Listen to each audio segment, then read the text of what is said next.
I'm 86 years old now, and I spent just about 60 of those years being strong for everybody but myself. I didn't know that strength could be a kind of silence, didn't know silence could hollow a person out the way it did me. I was born in 1939 down in rural Mississippi when colored signs weren't decoration, they were law. Jim Crow wasn't a chapter in a history book, it was the air we breathed. You learned early how to shrink yourself, how to step off the sidewalk, how to look down without looking defeated. I've outlived most of the people who remember that time the way I do. Sometimes I feel like a walking archive nobody asked to hear from. But I'm talking now because there isn't much road left in front of me, and if I don't say it, it'll go with me. I grew up in a shotgun house with a tin roof that sang loud when the rain came down. My daddy sharecropped land he didn't own. My mama cleaned white folks' houses in town. She left before sunrise and came home smelling like bleach and starch, her hands cracked from lye soap. We didn't have much, but we had church. Sunday mornings, that was our dignity. Starched shirts, polished shoes, if you had them. Gospel humming low before the service even started. That church was the only place where we could sit upright and feel like we belonged to ourselves. But outside those walls, you stayed careful. I remember the first time I understood what fear meant. I was maybe 7. A white man drove by slow while me and my cousin were walking. Didn't say a word, just looked. That look told you everything. You knew your life could turn on somebody else's mood. That kind of upbringing shapes you. By the time I was 14, I was working in the fields with my daddy. School came second to survival. I was good with numbers, though. Teacher told my mama once I had a head for math. Said I could be something. But something didn't have many openings for black boys in 1950s Mississippi. When I turned 19, I left. Caught a bus heading north during what they later called the Great Migration. We didn't call it that back then. We just said we were going somewhere we could breathe. Chicago was cold in ways Mississippi never prepared me for. Wind cutting through thin coats, brick buildings packed tight, folks stacked on top of each other in neighborhoods redlined so hard you could see the boundaries without a map. I thought up north meant free. It meant different. No more colored-only signs, but there were other signs you couldn't see. Jobs you couldn't get. Apartments you couldn't rent. Police who still looked at you like you didn't belong. I worked in a steel mill for 32 years. Swing shifts, 12 hours sometimes. The noise so loud it followed you home. My hands stayed rough. My back never quite straightened again after my 40s. At work, I learned how to speak a certain way. Yes, sir. No trouble here. Just doing my job. At home, I was different, softer in my voice, laughed easier. But even there, I kept parts of myself tucked away. Didn't want to worry my wife. Didn't want my children to see the weight I carried. I married young. She was 20, I was 23. We didn't have money for a real wedding, just a small reception in the church basement, pound cake and red punch in paper cups. She was steady. That's the word for her. Steady. We had 3 children, 2 boys and a girl. And I made a promise to myself that they would not feel what I felt growing up. They would not step off sidewalks. They would not bow their heads to anybody. So I worked. And I worked. And I worked. I missed school plays because overtime meant groceries. Missed Little League games because the rent was due. Told myself, they'll understand one day. When my oldest got stopped by police at 16 for walking home in the wrong neighborhood, I didn't cry in front of him. I told him how to keep his hands visible, how to speak calmly, how to survive. That was love, the only way I knew how to show it. But survival has a cost. I never talked about the time a supervisor called me boy in front of everybody. I swallowed it, needed that paycheck. Never talked about how it felt watching white men with less experience get promoted over me. I smiled, said congratulations, then went home and sat in the dark. Never told my wife how tired I was. Not just body tired, soul tired.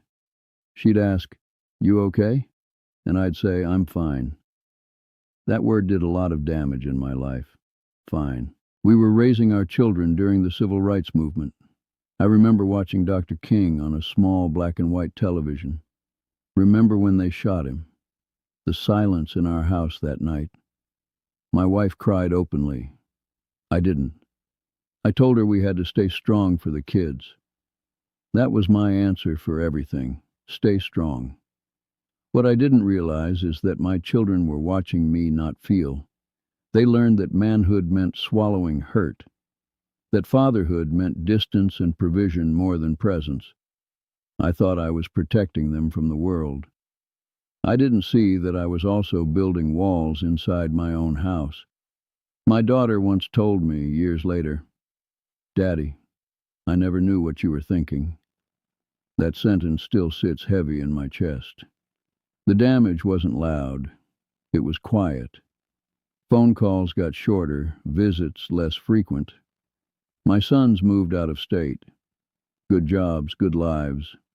I'm proud of them. But sometimes I wonder if they left more than just the city. My wife passed when I was 72, cancer, fast and merciless. The night after her funeral, I sat alone at the kitchen table. First time in my life I didn't have somebody depending on me. And that's when the silence got loud. All those years I thought I was being strong. Turns out I was just afraid. Afraid if I let myself feel the anger, it would consume me. Afraid if I admitted how racism humiliated me, I'd break. Afraid if I cried, I wouldn't be able to stop. So I locked it down. But locked things don't disappear. They harden. In my 70s, my body started slowing down. Knees aching, hearing fading. Men I grew up with already gone. Church pews emptier every year. I'd sit there some Sundays and look around, realizing we were the last of a generation that remembered when voting could get you killed, when walking into the wrong diner could get you beaten. And now the world talks about progress. And yes, there has been progress. I saw a black president in my lifetime. Never thought I'd live to see that.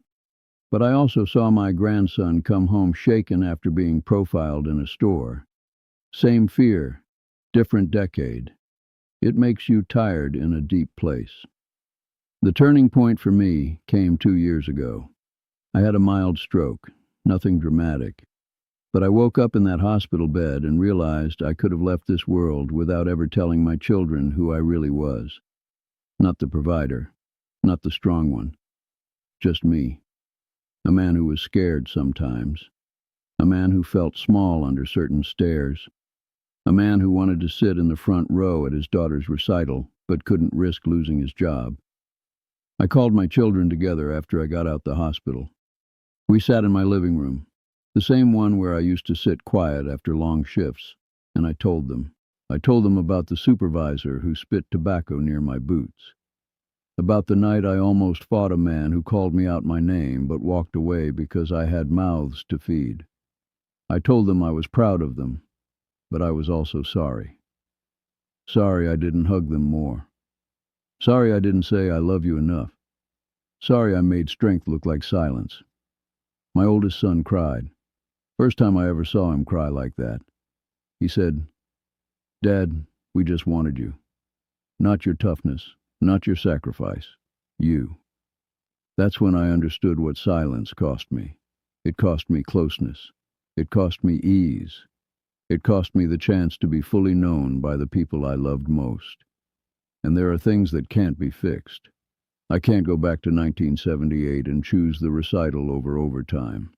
I can't unteach my sons the habit of swallowing their feelings. I can't sit on the porch with my wife and tell her how afraid I used to be. Time doesn't reverse itself for regret. Old age is a strange place. People stop seeing you. You become background. A body moving slower in grocery store aisles. Sometimes I think about all the versions of me that never got to exist. The young man who loved numbers but never became an accountant. The husband who might have laughed more if he wasn't so tired. But I also think about survival. I did survive. I survived Jim Crow. I survived the steel mill. I survived burying friends and family. I survived being told in 1,000 quiet ways that I wasn't enough. There is pride in that. But survival and living are not the same thing. If you're younger and you're listening, especially you young black men and women carrying the world on your backs, I'm not here to preach. I know the pressure. I know the way this country can make you feel like you have to be twice as good just to stand still. Work hard. Yes.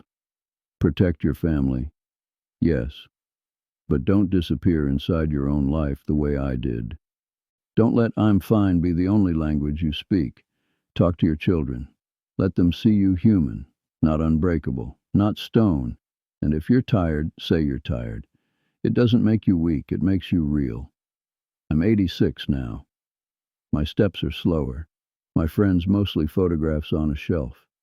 I don't know how many Sundays I have left, but I know this. Strength without softness becomes loneliness.